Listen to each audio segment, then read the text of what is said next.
Buenas tardes amigos de En tus propias palabras. Pues el día de hoy tenemos un programa sumamente interesante porque México enfrenta en este año cuestiones o situaciones políticas, económicas y sociales bastante importantes. El día de hoy vamos a hablar con dos miembros de la comunidad empresarial que nos vamos a hablar un poquito de la representatividad empresarial aquí en México y sobre todo cuál es su papel. Y agradezco muchísimo a Juan de Dios Barba. Juan de Dios, gracias por estar aquí, expresidente de Coparmex y actual presidente de la Comisión Internacional de Competitividad. Gracias. Muchas gracias por estar aquí. Gracias, Alejandro. Juan Herrera, que déjenme decirlo, tengo el gusto de conocerlo desde hace bastantes años, fue mi mentor también en la Cámara Nacional de Comercio con otras personas más y actual presidente de la zona sur de Coparmex en la Ciudad de México y ya miembro de Coparmex a nivel nacional. Muchas gracias por estar aquí. Y ahora sí, Gracias. entre Juanes, les pregunto, ¿hacia dónde va o cómo está integrada la representatividad empresarial en este momento en México? Bueno, en primer término hay que decirlo que existen, desde luego, la Coparmex, que es la Confederación Patronal de la República Mexicana. Coparmex es un sindicato patronal y que se creó precisamente en 1928 como un contrapeso de los sindicatos de trabajadores. Es el sindicato empresarial más importante de México, pero al mismo tiempo también existen otras organizaciones gremiales hermanas con las cuales estamos en lo general coordinados, como es la CONCANACO, la Confederación Nacional de Cámaras de Comercio, como es la CONCAMIN, la Confederación de Cámaras Industriales, como es CANACINTRA, como la CANACO de la Ciudad de México, como el grupo de hombres de negocios, en fin, diferentes organismos empresariales que todos tenemos un objetivo común y en este caso la Coparmex ha definido su misión como el coadyuvar a la prosperidad de todos los mexicanos generando fuentes de empleo con responsabilidad social. Perdón, el hecho de que de alguna manera Coparmex, bueno, de alguna manera, su naturaleza jurídica sea un sindicato en relación con las otras que son cámaras de comercio y bien asociaciones civiles como pudiera ser hombres de negocio y otras asociaciones civiles, ¿diferencia en algo básico esta relación? Nosotros identificamos dos diferenciadores principales. El primero de ellos que tiene que ver con el carácter de afiliación voluntario. Hay que recordar que lo que son las cámaras de comercio y de industria fueron de afiliación obligatoria hasta 1997, que la Suprema Corte de Justicia consideró que esa disposición era inconstitucional. Y Coparmex desde su fundación ha sido de afiliación voluntaria. La segunda gran diferencia tiene que ver con el ámbito de actuación. Normalmente las cámaras de comercio, las cámaras industriales tienen un solo giro, una sola actividad o una sola rama económica o industrial a la cual representan. En cambio, en Coparmex existen empresarios que atienden todos tipo de giros comerciales o industriales. Por lo tanto, eso nos permite también participar en temas transversales, como cuáles, como es educación, como es competitividad, como es seguridad, como es desarrollo humano, como los aspectos laborales, por supuesto. En fin, esas serían las dos principales diferencias que tenemos con relación a las cámaras. Y otro en el que han estado ustedes muy metidos, ¿no? Que es la corrupción, el evitar la corrupción, ¿no? Por supuesto, lo que es la exigencia de un Estado de Derecho y el Sistema Nacional Anticorrupción. Hay que recordar que este Sistema Nacional Anticorrupción es una propuesta que se impulsó desde la sociedad civil por parte de Coparmex, pero también por parte de muchas otras organizaciones que generando un frente común lograron por primera vez en la historia que una propuesta de la sociedad civil se tradujera en una legislación a nivel federal. Faltan todavía muchas cosas, faltan nombramientos que son importantes, sin embargo creo que ahí está marcado cuál es el camino de la participación del sector empresarial y entre los distintos sectores me parece que el sector empresarial debe de asumir la enorme responsabilidad de liderar algunos de los cambios más importantes de este país, como lo ha hecho Coparmex en las últimas décadas. Sí, y debo reconocer que de alguna manera el vocero que han tenido, y obviamente su presidente Gustavo de Hoyos Walters, lo ha hecho bastante bien, ¿eh? Sí. Tan solo recuerdo un evento que hizo hace 2 años, si no mal recuerdo, en el Hyatt, cuando se presentaron ciertos puntos, etcétera, y se discutió el tema, fue excelente, la verdad, en cuanto a las personas que estuvieron invitadas en el panel, como los asistentes, me pareció excelente. Sí, y la verdad es que liderados por Gustavo de Hoyos, la Coparmex ha tenido un papel activo, somos un organismo de mucha crítica pero ante todo de mucha propuesta. Yo creo que esa es la responsabilidad social que nosotros tenemos, el poder criticar, señalar aquellas cosas que pueden ser mejorables, pero al mismo tiempo hacer propuestas en ese sentido. Y bueno, estos organismos a los que hacíamos referencia hace rato también se agrupan en un organismo coordinador, denominado así, Consejo Coordinador Empresarial, que hoy, por cierto, preside un expresidente nacional de Coparmex, Juan Pablo Castañón. Esto habla, y es la segunda ocasión, primera vez en la historia, que por 2 ocasiones consecutivas el máximo órgano de representación empresarial de nuestro país está presidido por un expresidente de Coparmex. Primero fue Gerardo Gutiérrez Candiani y posteriormente Juan Pablo Castañón. Perfecto. Juanito, una pregunta. Sí, Alex. Tú tuviste la oportunidad de estar en Canaco, tuviste la oportunidad de estar en Coparmex. Desde el punto de vista de miembro, desde el punto de vista de afiliado, ¿qué tanta es la diferencia entre uno y otro? ¿Tú cómo lo sentiste? Fíjate, Alex, que la diferencia realmente no es sustancial. Podríamos decir que la responsabilidad de representar al sector viene siendo la misma en una o en otra institución. Sin embargo, te comentaría que en Coparmex siento más libertad, más oportunidad de expresarme, de plantear mis puntos de vista con libertad, sin la disciplina tan rígida que sucede en la Cámara de Comercio de la Ciudad de México, en la cual tienes que consultar demasiado, diría yo. En cambio acá, más que la libertad, es la obligación de manifestarme a nombre de Coparmex en mis opiniones, que en su momento deban beneficiar al sector que representamos. Y por ejemplo, en Coparmex hay un presidente de la Ciudad de México y presidentes de las zonas. ¿Creen que al final sea más práctico hacerlo así por el volumen que manejamos de empresas en la Ciudad de México? Pues yo creo que más bien debería de primero plantear. Coparmex, la Confederación Patronal de la República Mexicana, está formada por 65 centros empresariales y alrededor de 20 representaciones. Y cada centro empresarial está en una ciudad de las más importantes o en una región de las más importantes. Tenemos, por ejemplo, en el estado de Chihuahua existen 5 centros empresariales, en el estado de México existen 3, en la Ciudad de México existe un solo centro empresarial, que es el que me tocó presidir, tuve el honor de presidirlo del 2008 al 2011.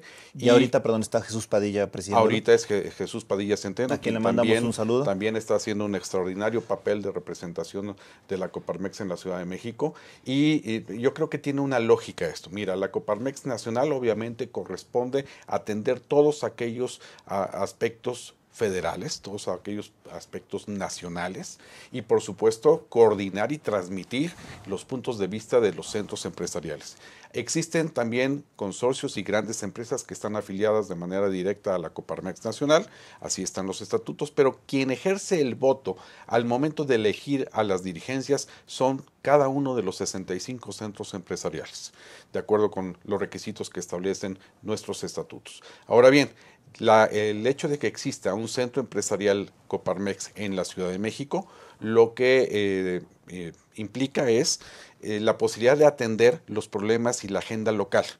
Al presidente de la Coparmex Ciudad de México, que en este caso es Jesús Padilla, le corresponde representar a las empresas de la Ciudad de México y a todos los establecimientos de las grandes empresas que tienen representación nacional también en la Ciudad de México. Ahora, perdón, te hago una pregunta y se las hago a los dos. ¿Es difícil representar a un gremio tan diverso y poderoso como son los empresarios?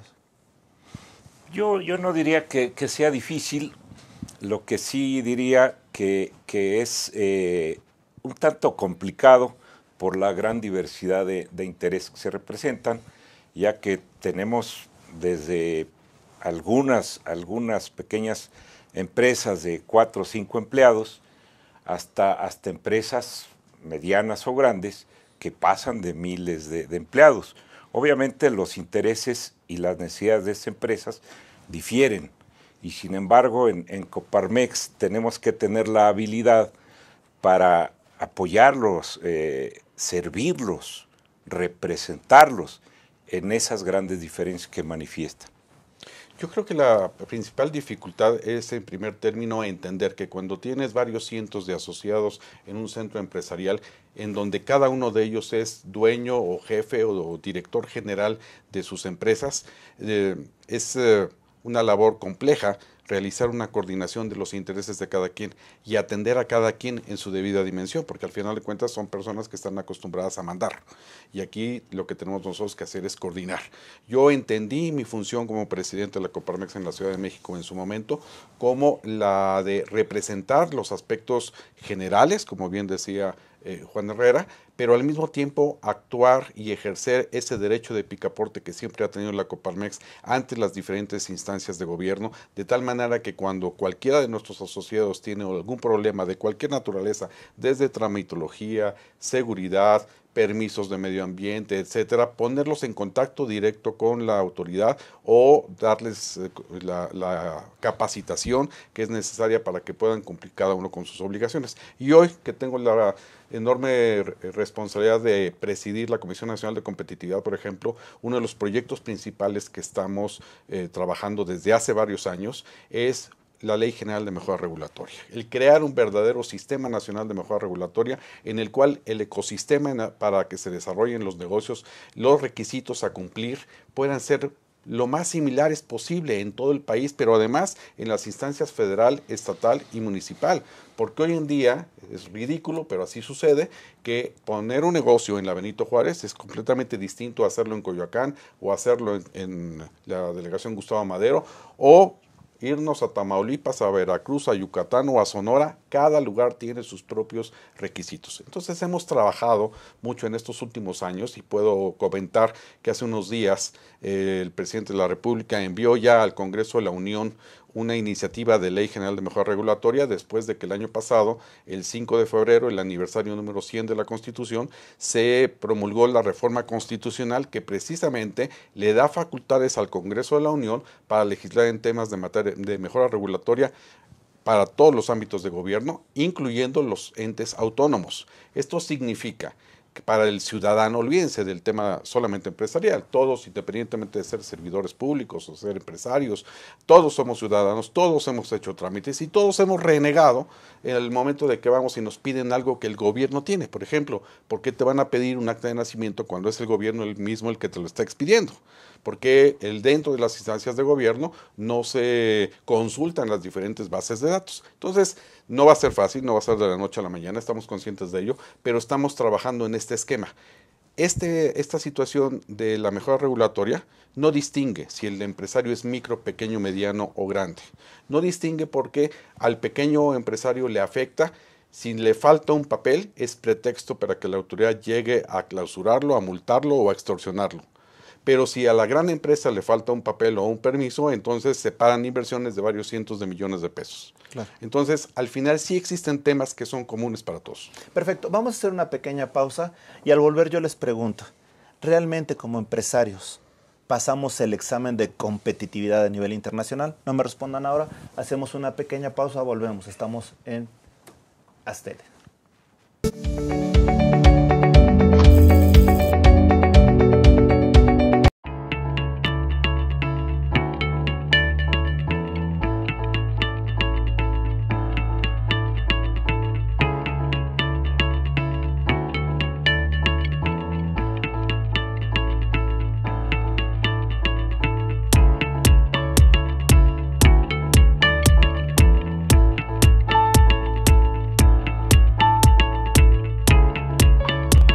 Estamos seguros que construyendo a través de la gente podremos trabajar y sobre todo contribuir en los resultados de su negocio.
Rosso Fragola.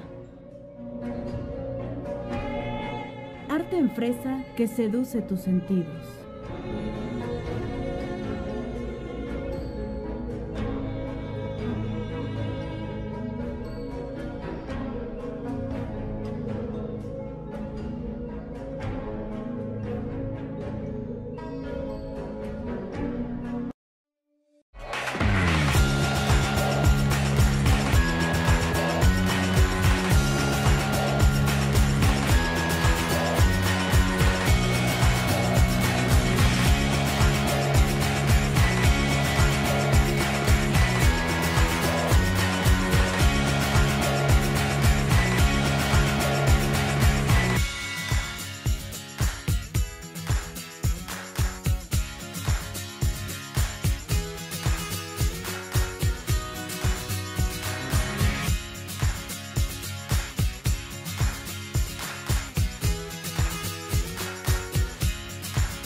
Regresamos, amigos, de tus propias palabras. Nuevamente saludos a la comunidad de Aztele y a Cadena H, canal 169 de Total Play. Perdón, antes de irnos les hacía la pregunta qué tan competitivos realmente éramos como mexicanos los empresarios. Pero antes de eso, perdón, si me puedes precisar un poquito, Juan, lo que platicábamos de las regiones y sobre todo las diferencias en las cámaras, por favor. Claro, Alex. Bueno, en Coparmex tenemos dividida el centro empresarial en 4 zonas principales. Clásicamente norte, sur, centro, oriente y poniente. En mi caso yo represento la zona sur y tengo a mi cargo la coordinación del esfuerzo de representación en la delegación Tlalpan, la Álvaro Obregón, Coyoacán y Magdalena Contreras.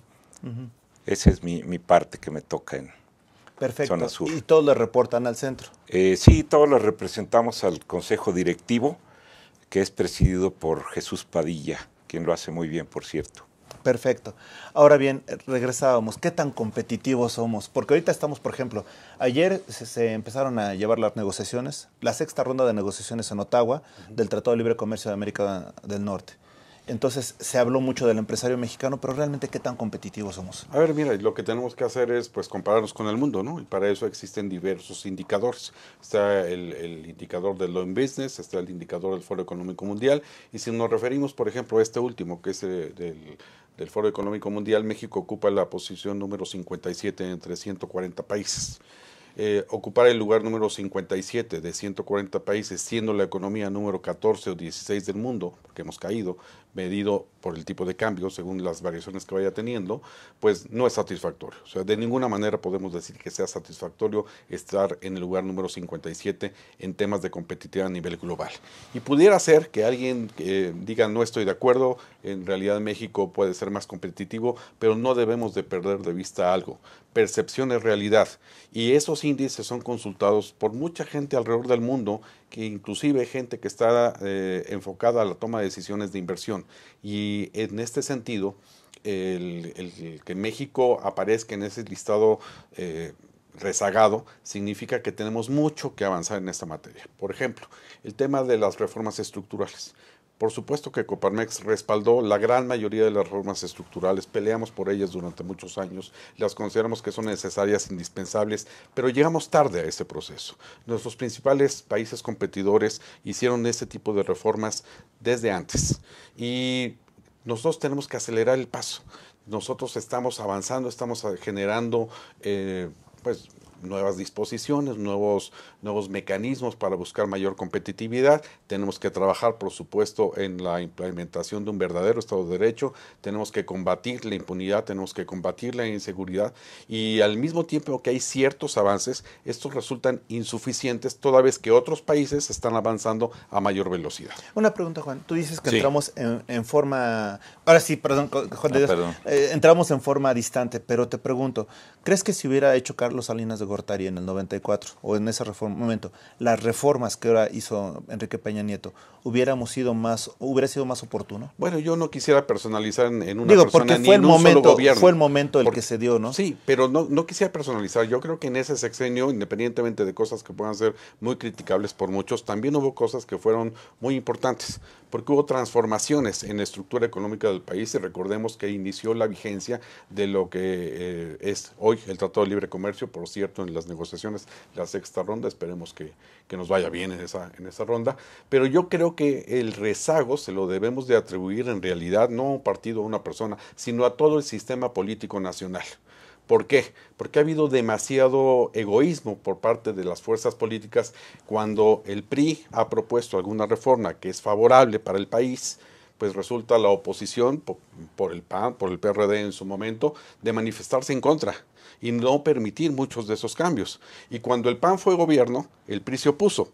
Entonces, no es que les interese realmente el bien superior de la nación, así debería de ser. Vemos que hay una rebatinga por los privilegios y las prebendas político-partidistas. Ojalá, y ese es el exhorto que siempre hemos hecho en el sector empresarial, ojalá pudieran las fuerzas políticas ponerse de acuerdo en lo esencial, trabajar en lo que es común, respetando las legítimas diferencias y marcar un rumbo. Y hemos visto que en la mayoría de los partidos políticos son afines en relación a las políticas, a los lineamientos que habría que seguir. Por supuesto, siempre hay quien se opone a todo, pero si hicieran a un lado los intereses personales y partidistas, avanzaríamos más rápido. Perfecto. Y en ese tenor, Juan, Sí. ahora sí. Herrera. Juan Herrera, sí, es que estamos aquí, y ahora sí que de todas formas Juan te llamas, ¿no? Así es. Juan, aquí yo tengo la pregunta. Tú que lo has visto, tú lo has palpado, ahora sí que como un miembro de ello, ¿qué tan fácil o qué tan difícil es caer en la seducción de saltar de lo empresarial a lo político? Pues es muy buena pregunta, Alex. Perdón, teníamos un amigo, y digo, Lorenzo Sí. Isasi, tuvimos la oportunidad de tenerlo de presidente en Canaco, y después él fue un candidato a diputado, que no recuerdo por qué partido, pero lo cierto es que sí tuvo esa inquietud, ¿no? Por el PANAL fue Por el candidato. Pero Lorenzo. tuvimos esa inquietud, que quizás es la que la citamos nada más como ejemplo. Pues mira, yo diría que zapatero a tus zapatos. El empresario surge en su momento como emprendedor y se va consolidando hasta que logra pues una empresa estable. Pero si quiere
Estamos seguros que construyendo a través de la gente podremos trabajar y sobre todo contribuir.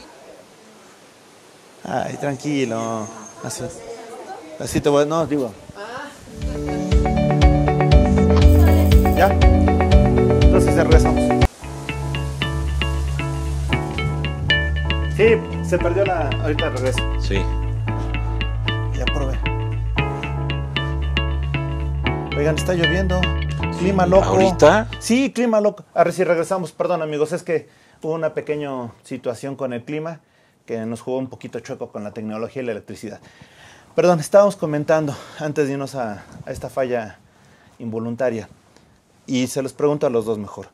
¿Es fácil o difícil para un empresario saltar del rubro empresarial al rubro político? Y en este sentido, sí tomo, por ejemplo, una experiencia de un amigo nuestro, Lorenzo Isasi, que fue presidente de Canaco y después fue candidato a un partido político. Panal, me comentabas. Sí, Panal. Entonces digo, es el que me recuerda ahorita. ¿Qué les parece? Mi opinión, Alex, es que el empresario debe seguir en lo suyo. Su vocación y que a su vez le da origen a crear, mantener o hacer crecer su empresa, debe mantenerlo ahí. Sin embargo, su obligación también es incidir en política. No debe concentrarse exclusivamente en sus negocios, porque si el negocio, el gobierno actúa solo, pues ya ven cómo estamos ahorita. Estamos en problemas de seguridad, de inseguridad, en problemas de corrupción terribles. Y todo porque el empresario le ha faltado meterse un poco más en ese negocio de la política, vigilando, participando, incidiendo, cabildeando, porque finalmente es el gobierno quien establece las políticas, a veces legislativamente, a veces solo con acuerdos del propio Ejecutivo, y finalmente las empresas son afectadas. Hace rato el tocayo Juan de Dios comentaba de la diversidad de trámites. Estamos ahogados. Tanto las pequeñas empresas como las medianas y las grandes sufren de la misma legislación. Me explico. La ley aplica para aquel que tiene 10 empleados o para aquel que tiene 5,000. Es decir, hay una falta de proporcionalidad.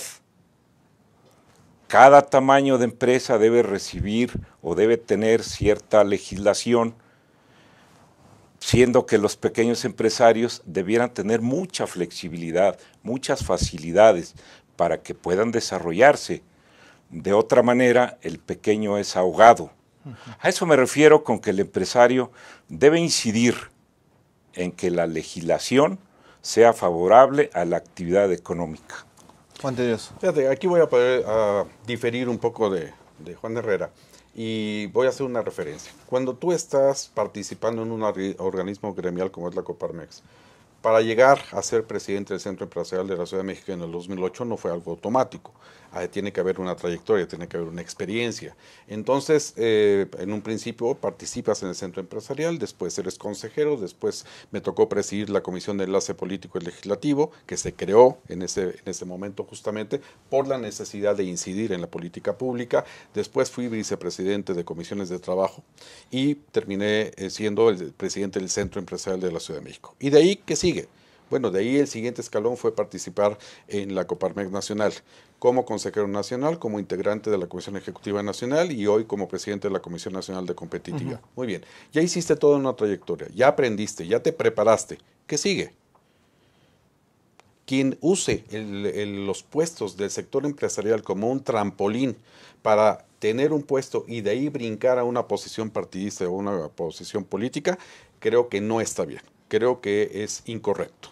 De hecho, en los estatutos de la Coparmex, cuando se adquiere el compromiso de tener un cargo de esta naturaleza, firmas una carta que dice que durante el periodo de tu encargo, siendo presidente de un centro empresarial o siendo presidente de una comisión, no puedes aspirar a ningún cargo público ni puedes hacer ningún acto de militancia partidista. ¿Por ética? Por ética, por supuesto, por ética, porque entonces ahí se podría tergiversar la participación como voluntario en un organismo gremial para pasar a la política. Pero ahora yo te pregunto, Alejandro, ¿y cuando concluyó tu periodo? Y cuando ya cumpliste, y vamos a decir que hubieras cumplido de manera satisfactoria con tu responsabilidad, ¿qué no tienes el derecho de seguir también trabajando por este país en otras arenas? A mí me parece que sí. Claro. Y que precisamente hacerlo de otra manera sería tirar a la basura toda la experiencia que has acumulado en esta participación dentro del sector gremial. Todos sabemos quiénes son los más queridos o los más apreciados entre los diferentes niveles de gobierno que hay en el país o los diferentes cargos o qué entidades tienen mayor o menor confianza. Sabemos que, por ejemplo, el tema de los diputados es, digamos, el grupo que tiene junto con las policías y los partidos políticos, quienes tienen el menor nivel de confianza. Pero yo a los alumnos, porque he tenido oportunidad también de dar clase en instituciones de educación superior, yo le pregunto de repente a los alumnos, ¿quién de ustedes aspira a ser diputado? Y de un grupo de 50, a lo mejor levanta la mano uno o dos. Y mi respuesta ante eso es que por eso tenemos los diputados que tenemos. Por eso criticamos la mala preparación, por eso criticamos los intereses personales, porque la gente de valía, la gente que tiene mayor preparación, no ve como una posibilidad honesta la de ser diputado, sino que se queda acotado a la clase política. Por último, yo te diría que no ha sido históricamente la participación de diferentes grupos sociales que han tenido representación en los congresos. Siempre se dijo que había la bancada del sector campesino, la bancada del sector popular, la bancada incluso de las Fuerzas Armadas. Ah. ¿Y por qué no hablar que haya representantes del sector privado en los órganos legislativos, que representen legítimamente los intereses del sector y que puedan dar su opinión ante la legislación de diferentes ámbitos? Cierro esta parte de la participación recordando una frase del líder de los empresarios venezolanos.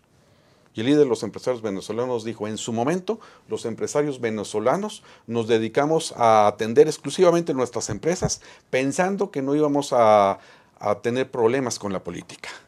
Y hoy vemos cuál es el caso de Venezuela. Ellos dicen, si en su momento nos hubiéramos interesado en la política y si en su momento nos hubiéramos interesado en la función pública, quizá otro sería el panorama de los venezolanos. Entonces, de alguna manera, lo único, se vale tener un interés empresarial o político. Sí, se vale. Pero que no haya un conflicto de interés. Que no haya un conflicto, que no haya un conflicto de interés, pero sobre todo no usar un trampolín. Es decir, no renunciar a una representación que te dio el gremio para pasar a un cargo. Primero concluye responsable y cabalmente con el compromiso que asumiste y después que las arenas estén abiertas. Es más, y al interior de los organismos empresariales sucede. Por un lado se dice Coparmex, escuela de líderes. Y por otro lado habrá quien diga, pero vamos a criticar a aquel, sea Lorenzo Isasi, sea el propio José Luis Beato, sea alguna otra persona que haya participado, que participa con un partido político buscando una posición y hay quien lo critica. Bueno, seamos congruentes. Si somos escuela de líderes, lo menos que podemos esperar es que ese liderazgo también se vea inmerso en otros ámbitos. Y sea reconocido por otros. Y sea reconocido por otros. Perfectamente válido. Perfecto, vamos a hacer una pequeña pausa, pero al volver yo les pregunto, ¿el empresariado cómo debe de percibir este año político y su futuro en su desarrollo económico? No me respondan ahora, pregunta. Lo piensan y hacemos una pequeña pausa. Volvemos, estamos en tus propias palabras.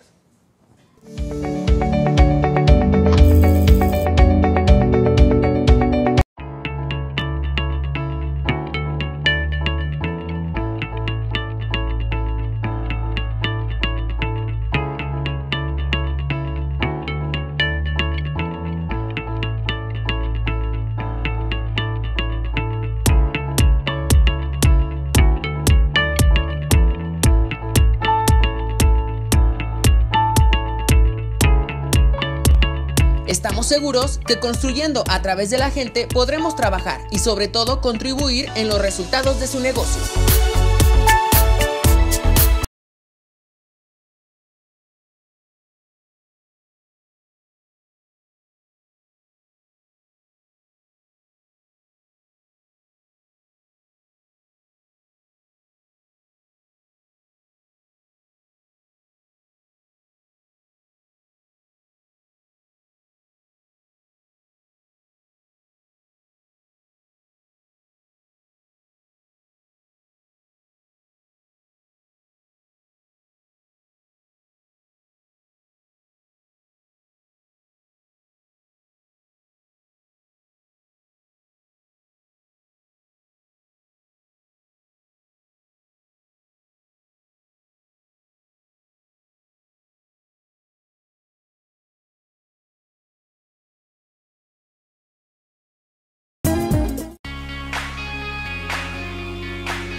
Rosso Fragola. Arte en fresa que seduce tus sentidos.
Regresamos, amigos, de En tus propias palabras. Perdón, es que créanme que entre tiempos está excelente la conversación. Aquí la vamos a externar. Les decía, ¿cómo debe de ver el sector empresarial? Este año político, este año que viene, muchas definiciones, sobre todo para la economía mexicana y obviamente para el desarrollo de las empresas. Bueno, pues en mi opinión debemos de ver este año como un año de retos, pero entendidos los retos no como dificultades, sino como oportunidades para reinventarnos, recrearnos, tener innovación y pensar en los diferentes escenarios. Por ahí he escuchado a alguien que dice, no estamos obligados a adivinar el futuro, pero sí estamos obligados a predecir los diferentes escenarios que se puedan presentar. Y cuando pensamos en una cuestión de prevención de riesgos, en una filosofía en donde prevengamos las situaciones negativas que se puedan presentar, podríamos actuar en consecuencia. Dentro de los retos que tenemos este año, por supuesto, tenemos el reto comercial, saber qué es lo que va a pasar con el Tratado de Libre Comercio. Tenemos un reto financiero, con tipo de cambio e inflación, que esas dos variables también van a estar afectando. Tenemos desde luego el reto electoral, que definirá el rumbo del país para los siguientes 6 años, del 2018 al 2024, y que es fundamental de ver de entre las 3 opciones que hoy tenemos, cuál es la que pudiera favorecer más el desarrollo de México, pero un desarrollo que sea incluyente. Es muy importante señalar que a veces se sataniza al sector empresarial pensando que todos son las grandes empresas transnacionales, y esas representan menos del 6% de las empresas del país. Coparmex agrupa 36,000 empresas a nivel nacional, y de esas 36,000 empresas a nivel nacional, solamente el 6-8% corresponden a las grandes empresas del país. El resto son micro, pequeña y mediana, pero es justamente la micro, pequeña y mediana la que genera el 72% de la mano de obra formal de este país. Entonces, hablar del sector empresarial es el que tiene su negocio aquí en la esquina, el que tiene una pequeña oficina, el que es profesionista independiente, el que tiene, como decía Juan, 10 empleados o 15 empleados, o el que tiene 5,000. Entonces, no hay que satanizar. Y dentro de los retos que tenemos también como sector empresarial es platicar, conversar, dar nuestros puntos de vista, conversar con nuestras familias y conversar con nuestros empleados de cuáles son los escenarios que nosotros podemos vislumbrar como resultado de las elecciones del 2018, y después de un periodo de reflexión, que cada quien vote por la opción que considere la más correcta. Quisiera aprovechar, Alex, con tu misma pregunta, para invitar a nuestro auditorio este miércoles 31, sí es miércoles 31, ¿verdad? ¿En 8 días? En el Club de Banqueros de la Ciudad de México, ubicado en el centro, a una reunión que vamos a tener de Coparmex Ciudad de México con el gobernador del Banco de México, a las 8 de la mañana. En este desayuno, el gobernador nos va a hacer un planteamiento de las perspectivas económicas que el banco visualiza para este 2018. Y ampliando un poquito lo que comentaba mi amigo y compañero Juan de Dios respecto a los retos, yo creo que el reto principal es el de la política, porque definitivamente los partidos vienen con todo. El que ya tiene el poder va a buscar conservarlo, el que lo ha buscado por ya casi 2 décadas va a pretender obtenerlo a como dé lugar, y ya hemos visto el tipo de estrategias que está ejerciendo, y a su vez los otros 2 partidos que están en la pelea, pues quieren el poder a como dé lugar. En esta lucha del poder muchas cosas pueden pasar, y desgraciadamente los poderes fácticos, yo como abogado los veo más a fondo, los poderes fácticos que están por encima de los poderes constituidos van a pretender influir, y van a influir con la peor herramienta que tienen. Por un lado el dinero, y por otro lado con el terror. Ese es, en mi opinión, el mayor reto que enfrenta este 2018. En la economía, tal vez por la derrama económica que se da en las campañas, pues como sea, las cosas caminen. Pero en lo político sí está de preocuparse, y yo invito a nuestro auditorio a que al ejercer su voto lo haga de la manera más razonada posible, toda vez que esa es una decisión que va a influir en el futuro del país. Ahora bien, hace unos momentos en la pausa hablábamos de la cultura empresarial. Dentro de las plataformas, que realmente se ha mencionado poco, ¿hay alguien que haga referencia realmente a una cultura empresarial? ¿Hay alguien que haya concebido un impulso real a fomentar el desarrollo de empresarios? Porque hasta ahorita, de lo que yo he visto, no lo hay. Bueno, te voy a comentar, mira, efectivamente ha habido muchos esfuerzos para tratar de fomentar el espíritu emprendedor. Desde el gobierno federal, el Instituto Nacional del Emprendedor, que ha sido un buen esfuerzo, insuficiente, pero un buen esfuerzo, y también acciones que hemos desarrollado diferentes organismos empresariales. Yo te comento que uno de los logros que tuvimos cuando presidí la Coparmex Ciudad de México fue celebrar con la Universidad Nacional Autónoma de México la creación de las asignaturas empresariales. En su momento también Canaco tuvo una, era la asignatura Coparmex denominada Cultura Empresarial. Sí. Canaco en su momento también participó, y resultó que esas materias, esas asignaturas empresariales eran impartidas precisamente por empresarios, por los directivos de las empresas, no necesariamente por académicos, y terminó con una siguen por supuesto llevándose a cabo, gran aceptación por parte de los alumnos, a grado tal que había alumnos que decían que preferían las asignaturas empresariales que las asignaturas curriculares, porque las asignaturas curriculares se les muestra lo que debería de ser, pero cuando estamos hablando ya de las asignaturas empresariales les decimos lo que en realidad sucede, y dista mucho el pizarrón de la práctica. Ahora bien, muchas instituciones de educación superior han trabajado este tema, la mayoría es frustrante el resultado que obtienen, y es precisamente porque parten de una base teórica. Un ejemplo muy rápido, normalmente llega el académico y le dice a quien quiere ser emprendedor, pues lo primero que tienes que diseñar es tu misión, tu visión, tus valores y tu logotipo. ¿Sí? Y esos son elementos, ya se está riendo aquí mi tocayo, esos son elementos que puedes tirar a la basura cuando estás arrancando un negocio. La base de cualquier negocio al final es que tengas una idea, que atienda una necesidad, que hay un mercado en el cual lo puedas ofrecer y que hay un cliente que esté dispuesto a sacar su dinero voluntariamente y entregártelo. Y la disciplina para juntar Esa es la esencia, por supuesto, todo es revestido de una disciplina. Y después de eso, cuando el negocio ya está funcionando, cuando el negocio ya está aprendiendo, entonces ya tienes hasta la experiencia para poder definir una misión, una visión, generar una filosofía y cultura empresarial para que puedas crecer, institucionalizar o franquiciar esa idea de negocio. Pero se requiere una mayor participación e involucramiento del sector empresarial en los temas educativos. Para nosotros es una prioridad. Hemos sido fuertes impulsores de la educación dual, esto es combinar el aula con la experiencia práctica en las industrias. Esto es lo que ha sacado a Europa adelante. Tenemos casos de éxito en México.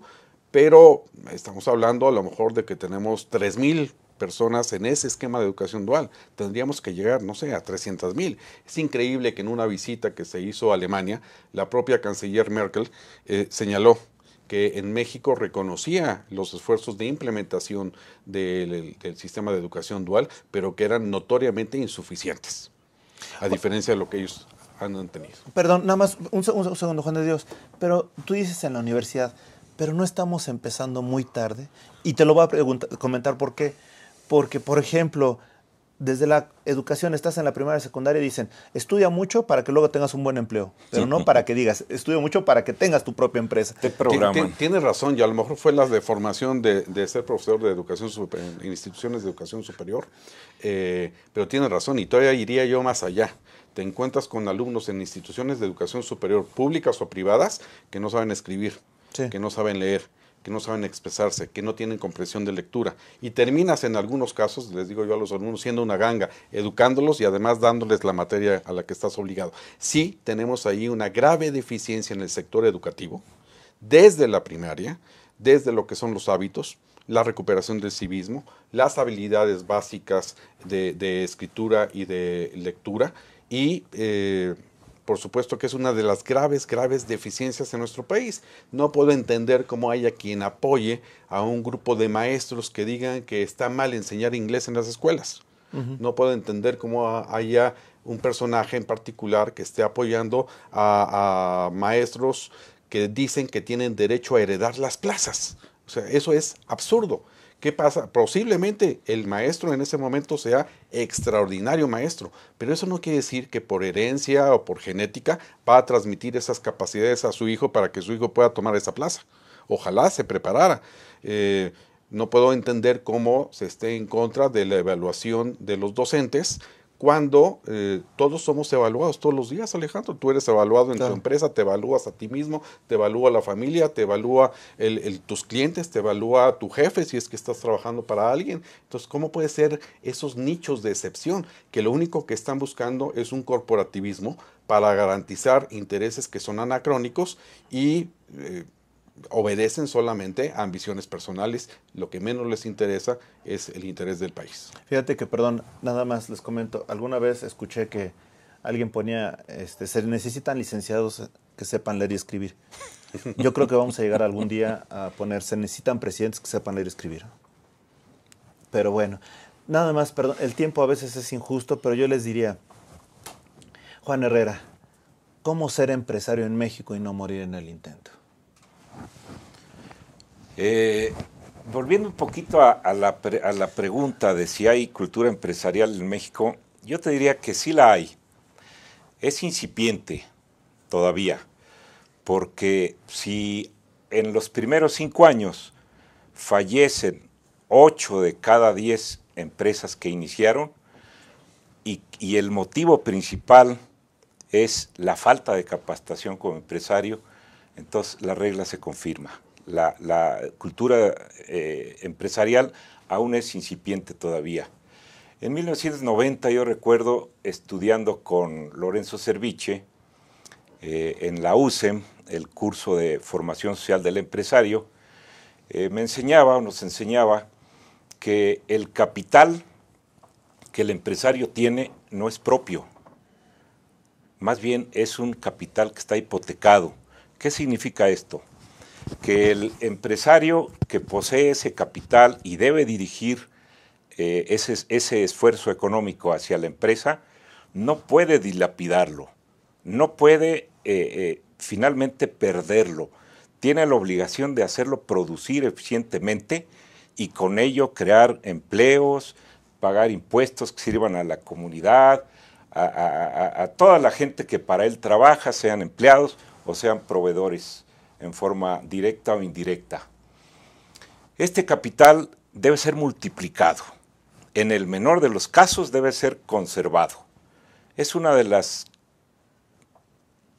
los conocimientos más profundos que yo he conocido de cultura empresarial.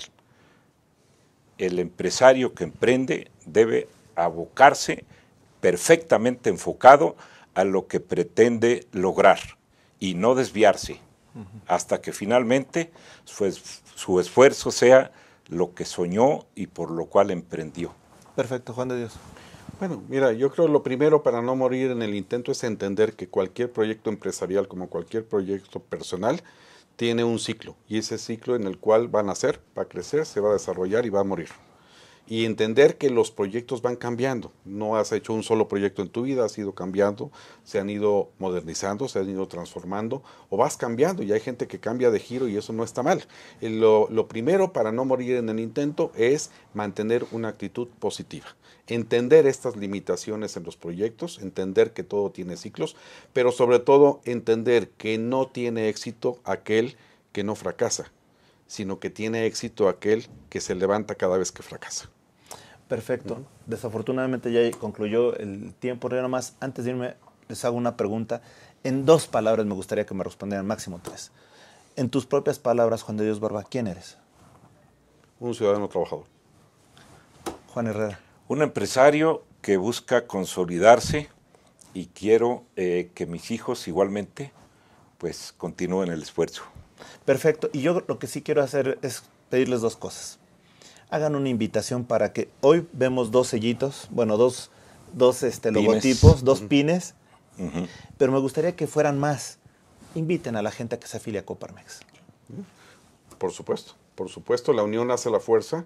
El juntarnos con otras personas que tienen intereses comunes y necesidades comunes es muy valioso, pero sobre todo, enfrentarse a ciertos abusos de algunas autoridades locales, estatales o federales en lo individual es prácticamente un suicidio. Pero hacerlo a través de organizaciones serias, perfectamente articuladas, es tener un paraguas de protección ante los abusos que se pueden cometer. Muchísimas gracias, y yo les voy a hacer una invitación para que una vez que concluya el Tratado de Libre Comercio, venir aquí a platicarlo para ver cómo va a beneficiar el nuevo Tratado de Libre Comercio, si es que hay, o lo que haya sucedido, al empresario mexicano. Es una invitación y ojalá que tengamos oportunidad de hacerlo. Y ustedes que nos han seguido, muchísimas gracias. Esto ha sido en tus propias palabras. Hasta la próxima.